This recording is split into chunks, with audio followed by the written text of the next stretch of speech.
should be good. Quentin, you should be okay to record now. Yep, it's recording. And Scott, you should be good as co-host. Okay, thank you. Yep.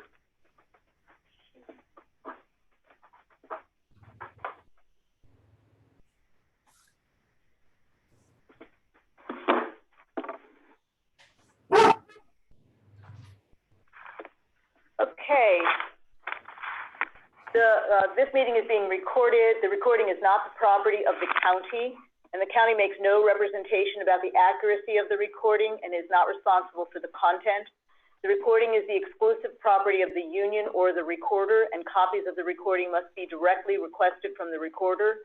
The county has no obligations under Florida Statute 119, as it is not the county's recording, nor does the county maintain a copy. Okay.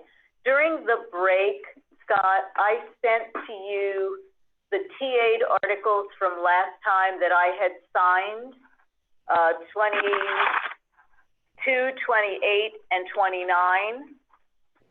I am going to resend to you 19 with my electronic signature on it.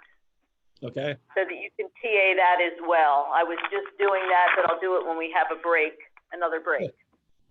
So you should have all of those, and there were no changes to any of those 4 articles.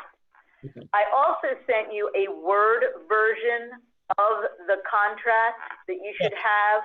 So let me know if that works for you. We had to create one ourselves, so just let me know if that works. Okay, yeah, I glanced through it to look at the pay scale. It looked like it was a little more in line, so hopefully I can just work off of that. Yeah, it may be easier. So as for the articles that you gave to us, thank you. We are going to reserve on Article 10, that's vacation, and we'll have a counter proposal for you. Obviously, we gave you Article 17 initially with no changes, but we view your proposal as an economic one, so we're going to reserve on that, and we'll get that back to you with our economics. Okay. We have for you 2 counters. One is, I'm going to start with Article 20. And I will tell you, Scott, it's very difficult for us to work in your document, so I'm going to be sending you the base article with our changes in it, okay? If you can work within our document, great. We're not having a whole lot of success, so I'm just going to do it that way. Okay. You're opening it as a Word file? Yep. Yep, we're gonna, yeah. Interesting. Okay. So if we could, yeah, go to Article 20. Okay. There we go. I can just share the screen. Yeah.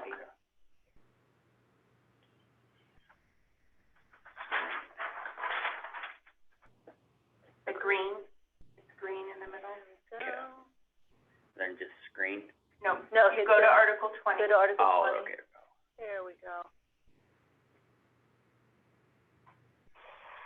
All right, and the version I send you will be actually in red. So here's my understanding, Scott, that when we change our general orders, Jimmy makes the changes, Chief makes the changes, and then he sits down with the union and discusses them. So we don't feel a need to have every article of clothing in the collective bargaining agreement. So as we walk through this, you're going to see some changes to the article that represents the way we think it should look in the CBA. However, what will happen is the general order will reflect what those articles are, give more definition to the different classes of uniforms, and that's where they'll reside. The first change that we have made in our proposal to you is in the very first section. We are articulating that the uniform, shoes, or boots shall meet the standards specified by the department. And if you have any questions about that, let me know. I think we have had some that have not conformed in the past. The probationary employees shall receive an initial allotment of uniforms pursuant to the department guidelines, and that's the general orders that I just referred to. And those items will be very similar to what is in this list, but they'll be as and when the new hires start on board. My understanding is at the time of hire, a new hire gets an entire duffel bag filled with the items that they need, and that they're one for one exchanged if there's a problem or they're damaged, etc. So if you could just stop right there.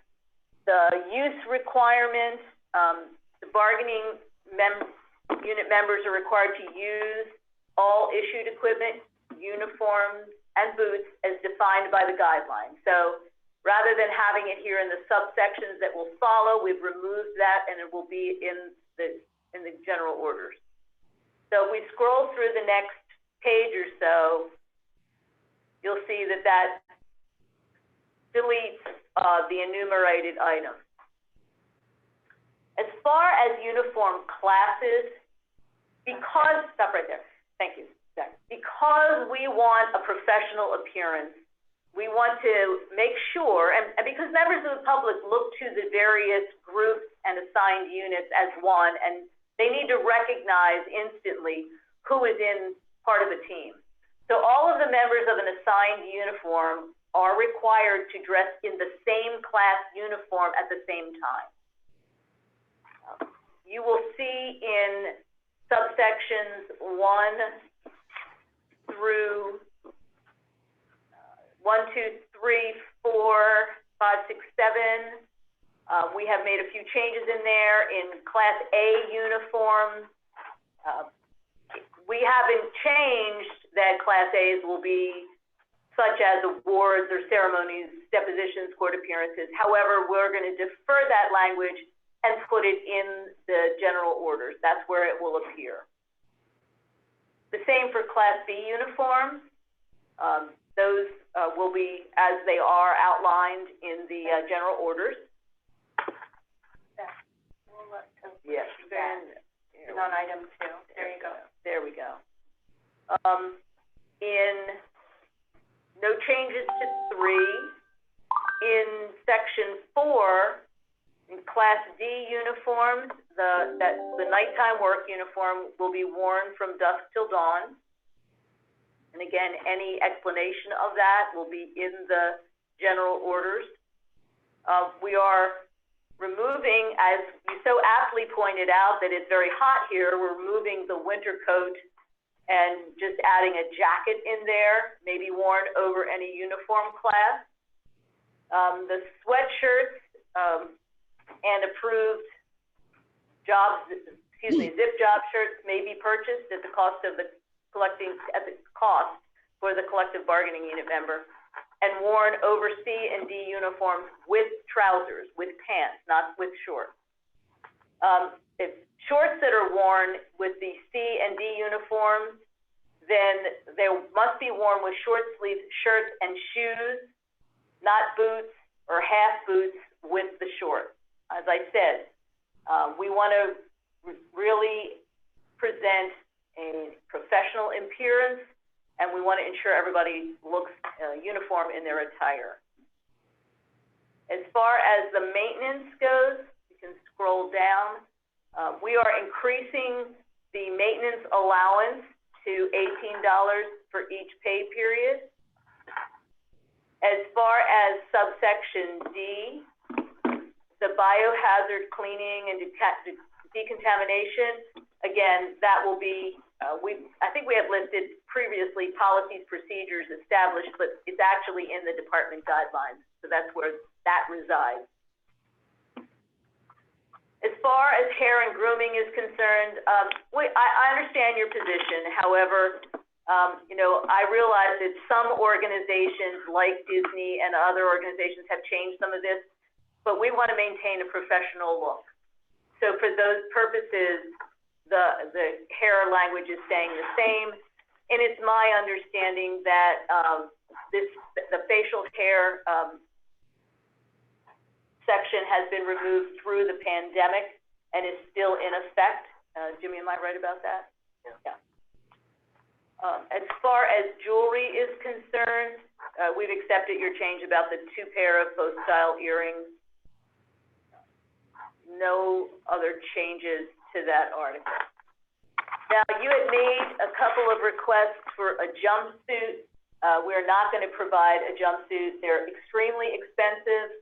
They don't wear well, and we want people to look uniform, so we don't want some people wearing jumpsuits and some not. As far as the fit dry shirt, that was a gift. That was not a prototype for changing the uniforms, and that was just a one-time gift to the employees. So right now, that is our counter to your proposal. And I know you probably need some time to go through it, but off the top of your head, do you have any questions or comments? Yeah, just a clarifying question. If you could scroll back up to the where you struck out all the allotments. Mm-hmm. Okay. Is it the county's intent to reference the policy in the contract at its current state, and that's what we're going to abide by? Or are you proposing that part of the contract could be fluid and changed by the county at will? It will be changed like any of the other general orders that are changed, and that's why I prefaced my comments with what happens, what is done now and what we'll continue to do. And actually, you do more here than I'm familiar with in a lot of other locations. But when the chief makes changes to the general orders, he makes those changes, delivers them to the union, and then sits and discusses them with the union without waiting for a demand to impact bargain. Am I right, Jimmy? Yes. So we are proactive, and then we intend to continue to do that. Okay. I don't have any further questions at this time. Okay, thank you. Okay, the next article I have is actually it's a combination, and it's a suggestion that we have to clean up the collective bargaining agreement. Thank you. It is our replacement for Article 11, which is bereavement. And what we've done is this. I know it looks like, there we go, the leave of absence. What we have done and what we are proposing is to take everything except vacation leave and put it in one place. We did a very substantial review of the actual articles that were in the collective bargaining agreement, which was bereavement, jury leave, military leave, witness leave, domestic violence leave, and compare them to the current county policy. Except for the comments I make now, after this, everything is identical to what is currently in the county's policies and has been in the county policy. So our proposal is to create a new article called leave, which is everything but vacation, and make the following changes. So for sick leave, for this bargaining unit, we have just added, if the parties agree the sick leave policy is set forth in the most current version of the county's personnel policy, but here are the exceptions. And these exceptions are due to confusion about who needs to call when and what time. So we want to make this clear. For employees who start work between 0700 and 1600 hours, they must notify of the request for sick leave, prior to 0600 hours on the day they are requesting the sick leave. For employees who start work between 1900 and 0, they must notify the request for sick leave prior to 1800 hours on the day they are requesting. And employees who use their sick time must place a call adhering to the prescribed times in A and B to District 13 at the telephone number that's there. Who is that? Who would answer that? My supervisor. So that's a supervisor's phone. That's who will answer that. For bereavement leave, the policy was exactly the same. I'm not sure that I understood the reason for the change. I asked if there had been issues on bereavement, but the policy, the county policy for bereavement leave and the bereavement leave in the CBA has a very broad definition of immediate family, including spouse, child, stepchild, parent, step-parent, mother-in-law, father-in-law. I'm not going to articulate them all because they're all in there for you. But, so we're not sure about what confusion there was. Now, I will tell you, there were people who wanted bereavement leave for other than those individuals included in that very broad list. And they accommodated the individuals by allowing them to take time off. So if there's a disconnect there, then please bring that to our attention. But our intention is to keep that the same. Jury duty leave, it's the same as set forth in the most current version of the personnel policy. And in that policy, it's work time. It is work time. In the CBA, but not in the policy. In the CBA, it was work time. So as you pointed out, we weren't here the last time, and we're not sure why that was a difference. But our proposal, it is not sweat hours, and that for when someone appears for jury duty leave, they can now request the pay from jury duty, and they don't have to turn that check over to the county. But they won't be paid for the time that they go to jury duty. Military leave would just follow USERRA and federal and state law. For witness leave, it would be following the policy, which was the same as the collective bargaining agreement. And domestic violence leave would be the same. So for all of those various policies, except for the changes that I have mentioned, the policy manual for the county reflects exactly the same language that was in the CBA, and that's our proposal to tighten up those articles so we don't have it being redundant. Well, and I'll just make the comment here. We'll certainly take a look at it, Karen, but our intent is not to have our CBA the county's policies. That's why we sit and bargain for our own contract and why we have things like paid jury leave. And I don't want to have to police the county policies day in and day out looking for changes that have a direct impact on our collective bargaining agreement. So hopefully it's not the county's intent to try to take every article possible and reference a county policy, because it's not going to go well. No, that isn't our intent, but it is certainly our intent to modify the collective bargaining agreement where it's redundant. And the county's policies haven't changed in the past several years. So it isn't our intention to change those either. Now, I've articulated where the policies differed from the CBA, and certainly on any of these, we're open to whatever your counter offers are, but that doesn't necessarily mean we need to reintroduce the entire language back into the collective bargaining agreement. And I have numerous collective bargaining agreements where we do this very thing. So we're happy to discuss this with you as and when you review it. Sure. That is all I have for you right now. So a couple of thoughts is, we could take a caucus, and if you wanted to come back today, I know we're scheduled for first thing tomorrow morning.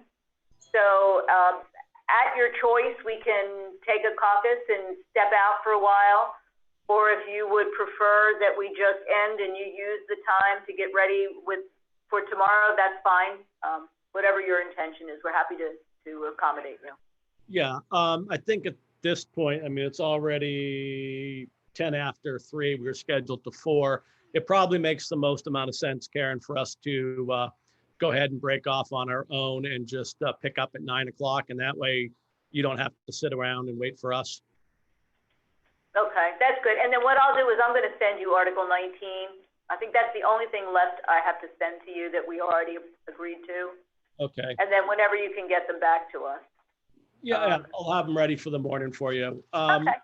And why I was asking earlier about was the intent to go ahead and sign off on all current contract language. We could do that. I just haven't, I don't think I've had a chance to really go through with everybody. But if there are things that are current contract language that we don't have any changes to, we are happy to TA those as well to get those out of the way. Yeah, and if you want, I can give you a quick list of the ones that, like I said, the union has no proposal. Okay, that's great. I don't have the same list for you back, but I'm happy to get yours because maybe we have some meeting of the minds there. Yeah, well, again, if we're gonna just do TAs on current contract language, if I tell you what we have no changes on, you can confer with your team. If you'll have proposals, if not, then let's TA those too and put them aside. So we have no proposals on Article 2, 4, 8, 9, 12, 13, 14, 15, 16, 18, 19, we're all in agreement with there. 21, 22, which I think are two of the ones, and 28 and 29. Yeah, and you should have 22, 28, and 29 already, and I'm going to send you 19. Right. So if you want to look at the other ones and see if the county's going to have anything on that, if not, we can do those up as TAs and like I said, get the low-lying fruit out of the way. Okay, great. Excellent. Okay, then we shall see you at 9 a.m. tomorrow. Thank you very, very much. Thank you. Thank you. My team can go back to, I'll open up our room again. And I'll email you the article that I just talked about. Thank you, Karen.